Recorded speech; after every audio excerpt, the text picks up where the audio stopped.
Welcome to Subramani.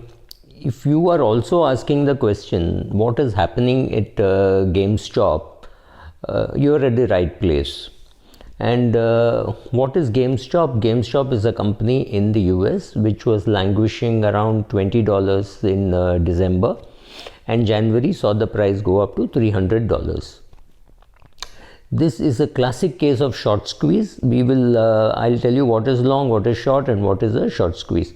And this company is not alone. There are other companies like AMC and EXPR, that is Express, which were all part of this.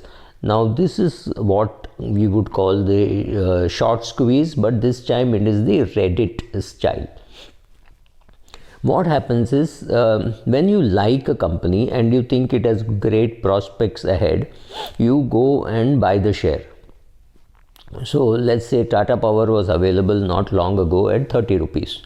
A friend of mine who had made a lot of money shorting the share, which means selling the share which he didn't have, he had sold at 80, he had sold at 90, he had sold it even at 58, and it had come down to 30. So he told me that he's going to short Tata Power and he's going to make money.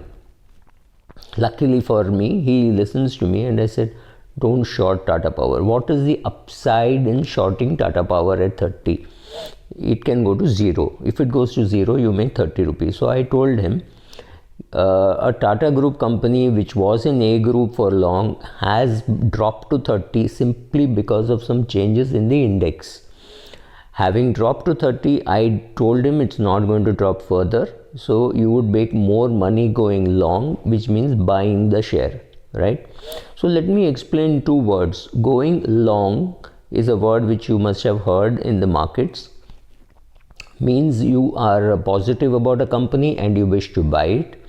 Going short means you don't have the share and you are wanting to sell it. How that happens, we will see in a while.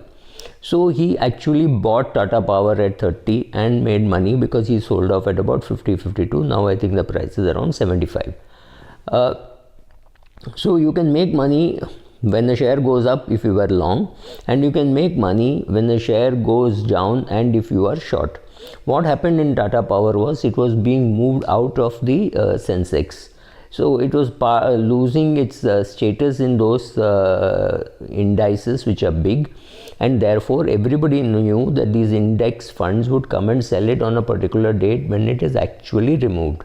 So all these people would go and sell the share at whatever price, and on the day when it is actually removed and the index funds are trying to sell it, they would buy it back because they knew that on that day they could make money. So somebody could make $5, somebody could make $20, but that time it's also possible that it was coming into some other mid cap index and therefore there was buying. So therefore there could be a buying and it could take the price up, and that's exactly what happened in Tata Power. Now compare this to what happened in GameStop. GameStop was a company which was not doing too well. Express again not doing too well, and AMC. The pandemic had hit, so these companies they had no clue what was happening and they were not really a big buy. So fairly obvious, a lot of people would go and sell the share saying this share has to go to zero, right? Simple. Now how does one go short? How does one go long? It's easy to understand. You write out a check and you buy the share. You want to buy 1,000 shares of Tata Power, you write out a check for 30,000 rupees and 1,000 shares get credited to your account. You want 1 crore shares, you buy 1 crore shares, you write a check for 30 crores. That's about all, right?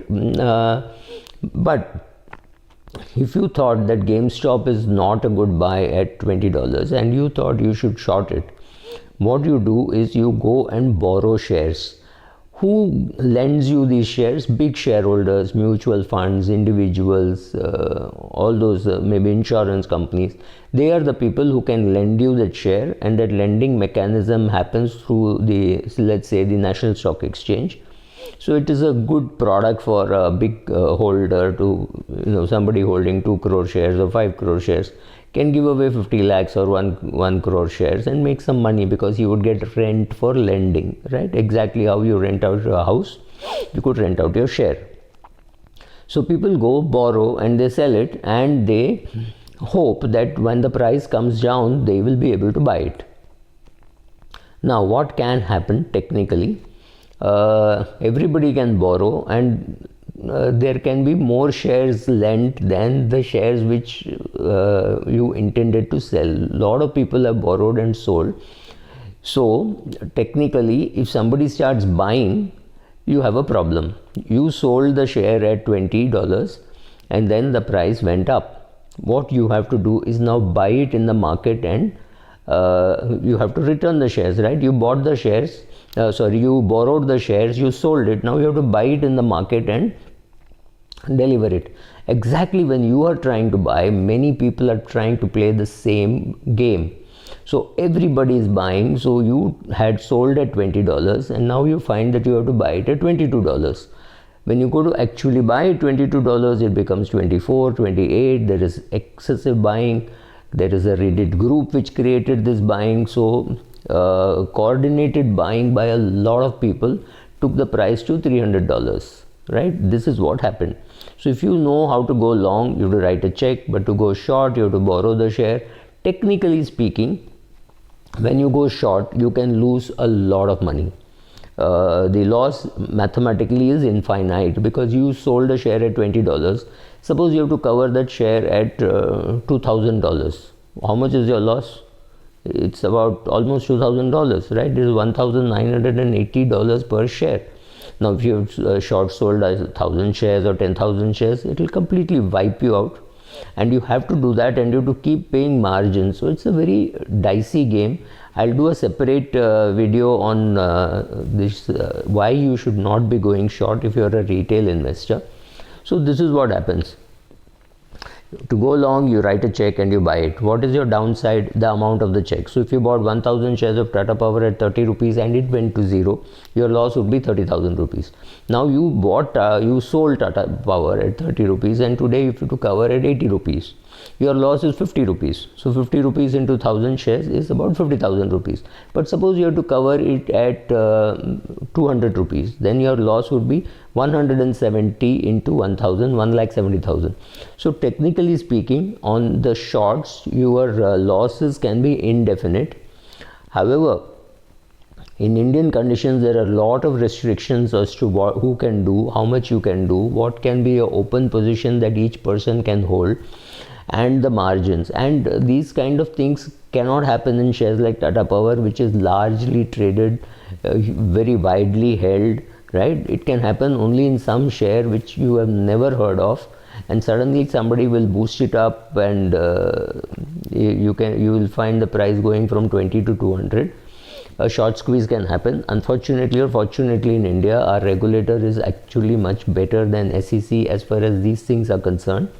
So chances are you won't get that kind of quantity which is required to go short. So you can't really lose too much money in India. But if you are a retail investor, staying away from these markets is much better. If you do not know how to do it, it's a dangerous game. You may make money once in a while, but you will lose a lot of money. This is about losing your shirt, pant, house, everything. So be very careful, be ultra careful.